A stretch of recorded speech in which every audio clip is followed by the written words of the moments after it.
Welcome to Community Convos, a podcast and radio program from LCC Connect with conversations about what's happening in Lansing and around mid-Michigan. Hey, it's Dedelian back on the combo once again, and with me in the studio today is, I usually just call you Smitty. And that works fine for me. But is it Smitty Smith? Is that the way? Yep. But Smitty's kind of like a spin on Smith, isn't it? It is. It's Dudley on my driver's license. Yeah. I actually have known you for quite a few years, and that is the first time I actually, this week, I just learned your first name. Here's something that has nothing to do with what we're supposed to be talking about, but I didn't know my name was Dudley till I went to kindergarten. Oh, really? And the teacher called the roll, boys and girls, raise your hand when I call your name. And she was all done. And she's like, why didn't you raise your hand, little boy? I said, well, you didn't call my name. Well, then you must be Dudley. I said, no, it's my father. I'm Smitty. Oh, but Dudley's your real name. I said, no, it's not. I know my name, lady. They had to call my mother. My mother had to come in and explain that I actually had a name that I just didn't know. Well, with a name like Dedelian, I've gone through the same kind of thing. And, right. I don't mind being off topic a little bit, so I'm going to go ahead and extend this a little bit further. All right. Kindergarten, the entire time, I wrote out my full name, Dedelian. And back then I used to go by day, so it would be day, space, Dalian. And I was looking through my kindergarten papers at one point, and I told my mom, did you realize I was spelling my name wrong the entire time in kindergarten? She had no idea. Teacher had no idea because nobody had really known the name. Yeah. There it is. He's got an extra name. That's cool. All right, well, that's the show. Thanks, guys. All right, Dave. And, kidding. You, of course, are stopping by to talk to me a little bit about Pumpstock. It's happening once again. Pumpstock, how many years has this been going on? This is the 15th annual Pumpstock Music Festival in East Lansing. All right, we're going to put it out there right away. If you're already planning to go and you don't want to listen to us, that's perfectly fine. It's happening Saturday, June 7th at Bailey Park. Now, if you want to hear the rest of the details, stick around because I got Smitty here. Here I am.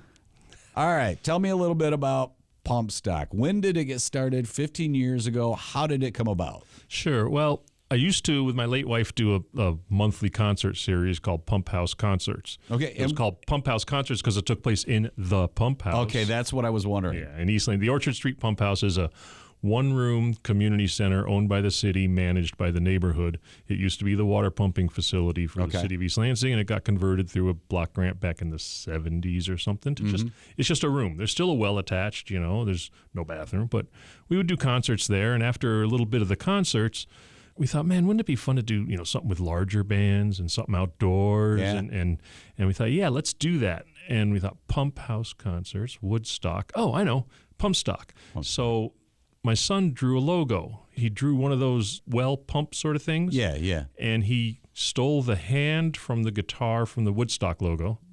And he stole the bird from the guitar, put the bird on the nozzle of the pump, the hand pumping the pump. And that was the Pumpstock logo. Okay, so they haven't picked up that you stole their stuff? For years, I hoped we'd get sued because it's publicity. Bad publicity is good publicity. Right. Yeah. But then it turns out I learned later that nobody ever trademarked the Woodstock stuff. So. Oh, really? Yeah. So it's free to use. You can use it. I use it. Whatever. Interesting. I did not know that. Yeah. So anyhow, that's where we come up with the word Pumpstock. We decided to do it outdoors. The first couple of years, the city of East Lansing was like, what do you want to do? Because in the city's mind, an event like that must involve students, and if it involves students, it's going to go downhill really fast. And I eventually convinced them it's just a bunch of folkies listen to some great music in the park, and they turned around their attitude into, wow, this is actually really cool. And you don't want money from us? Okay. They do. We get a very generous grant from the East Lansing Arts Commission every year, which helps a lot. We have a few sponsors. We used to ask for donations as people came into the park. Yeah. Then they redid the park, took down the fence, so that became a problem. And also finding volunteers to stand there and take donations is a challenge. Yeah. So now we do a Kickstarter ahead of the concert, ahead of the festival. Okay. So if the Kickstarter is successful, all the money to pay the musician their minimums is already there. We have a few local sponsors, a few generous grants from people.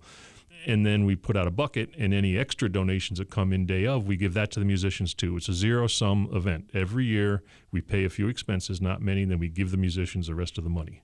Start over again the next year. Yeah, and I see you got the QR code everywhere, but if somebody wanted to drop online, do they just stop by the website and donate that way? Yeah, if you go to facebook.com/pumpstock and find the event is on that Pumpstock page, within the details of the event is the URL for the Kickstarter. Okay, and if somebody doesn't isn't a part of the Facebook.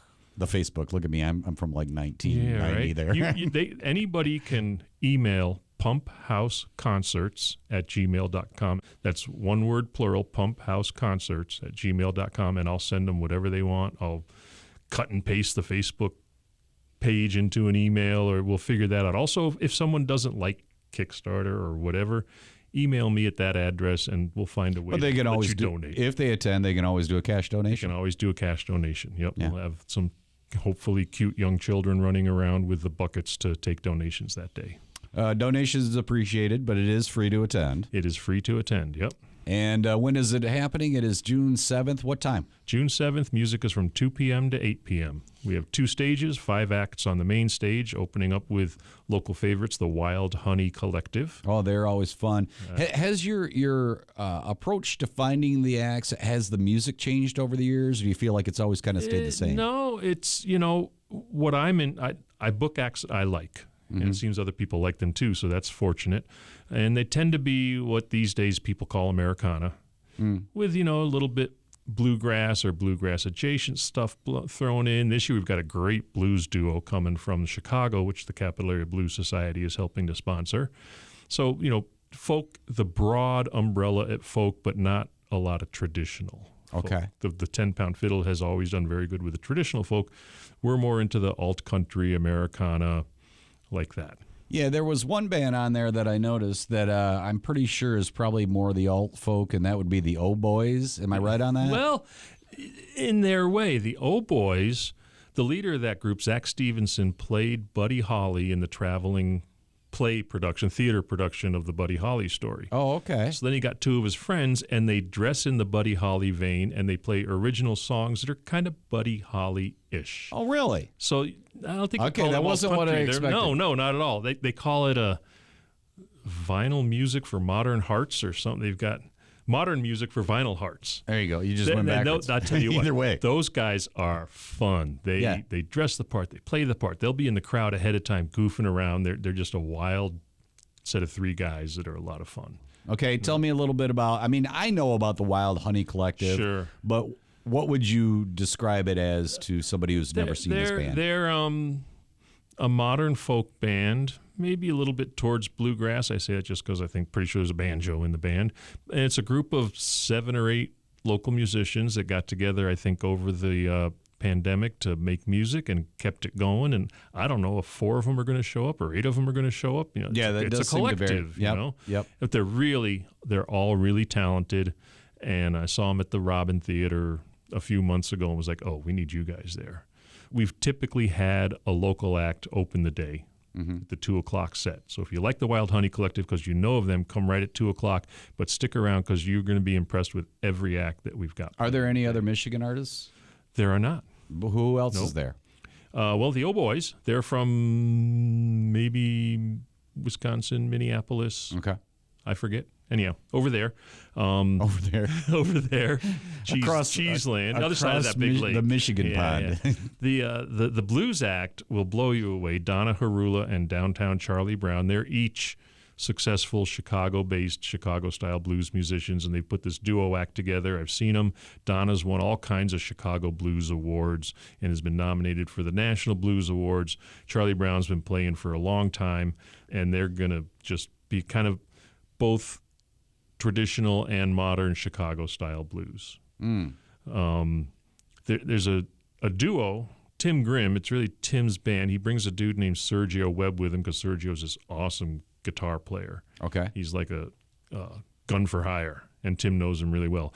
Tim is from Indiana. He lives in Oklahoma now. He has been on television. He goes down to Florida and does theater every year, and he's one of the great songwriters I know. He'll tell stories with his songs that will make you cry, they'll make you laugh. You'll just enjoy the heck out of him. Meanwhile, you'll be going, who's this Sergio dude? Look at him playing guitar. OMG. He's just amazing guy.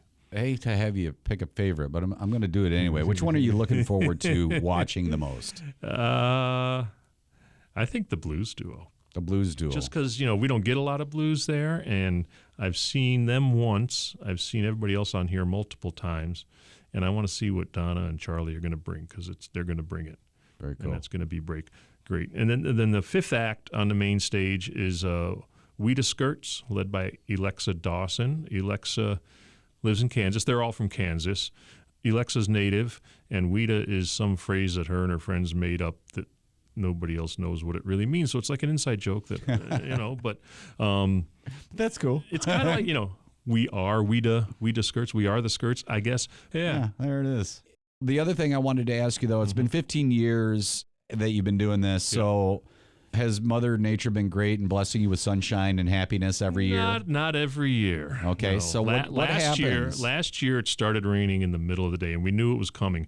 The Bailey Park is next to the Bailey Center, which is an old grade school. It was converted to apartments, and there's still an auditorium in there. Okay. So if needed, we all pile into the auditorium, and it gets really comfy and cozy and crowded, but we have a great time. There's a stage in there, and we'll pull the little PA in, and we did that last year for the last 2 acts, and it was wonderful. All right, so you got plans. We got a backup plan. Very good. I think after the rain last year, Mother Nature doesn't dare rain on us this year. I want to mention another thing, though. One of the things we've done with the support of Lois Muma and Greg Hill and Cold Plunge Records is expanded our reach into the community a little bit. And this is the third year we've brought a teaching musician, musician educator in as part of Pumpstock, and we do something out in the community. So Alexa's an educator as well as a great musician. Friday afternoon before Pumpstock, so the 6th, she will teach a workshop for kids, not just children, but teenagers also, on land-based songwriting. Oh, wow. That'll be cool. And that's free. We pay Alexa to do it, obviously, but that's because of the generosity of Cold Plunge Records. They're also sponsoring her to have a session on indigenous foods at the Old Town General Store the day after Pumpstock, Sunday. Very cool. So again, if you want details on that, the East Lansing Public Library website has that event on there. It's also on the Facebook event for Pumpstock, or at that email address. I'll send you the details. If you got a kid, have them go to that thing. It's free for the kid. They might learn something about songwriting, might spark something, Very cool. Anything else that we didn't hit on? Other than bring a chair and bring a friend. Bring a chair, bring your dog's friends, bring your friends. It's free. Bring a blanket. We'll have food, Crystal's Kitchen barbecue, and Sweet Lee's teas, and maybe Foster Coffee if we can get them to be there. And then there's kids activities, not just children. The idea is bring your kids, but they're not going to hold you back. There's a playground. There's an instrument petting zoo. There's children's art making activities. There's a clown doing glitter tattoos. Your kids will be occupied, and you can sit and enjoy the music. It's not kids' music. It's music for us adults. So the mom and dad can enjoy the day, and the kids can run wild around the park. Crazy. All right, fair enough. It's a good time. It's Pumpstock Music Festival, Saturday, June 7th at Bailey Park in East Lansing. You want to get the details, go to Facebook.com/Pumpstock. There you go. Or you email pumphouseconcerts, all one word plural, @gmail.com. Smitty Smith. That's me. Or I'm going to start calling you Dudley. I'm just saying. That's okay. I respond to that. I'm not. I'm still calling you Smitty. We can go through the names my grandchildren call me because they can't say Smitty, but that's a whole nother subject. That is another podcast. Smee, Spiny. We'll have to do an unusual names podcast, I think. There you go. Yeah.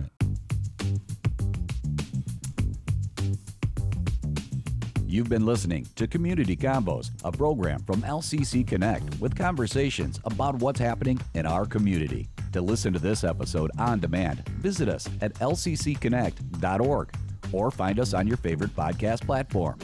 If you or someone you know would like to be a guest on Community Convos, email us lcc-connect@lcc.edu. And thanks for joining The Convo.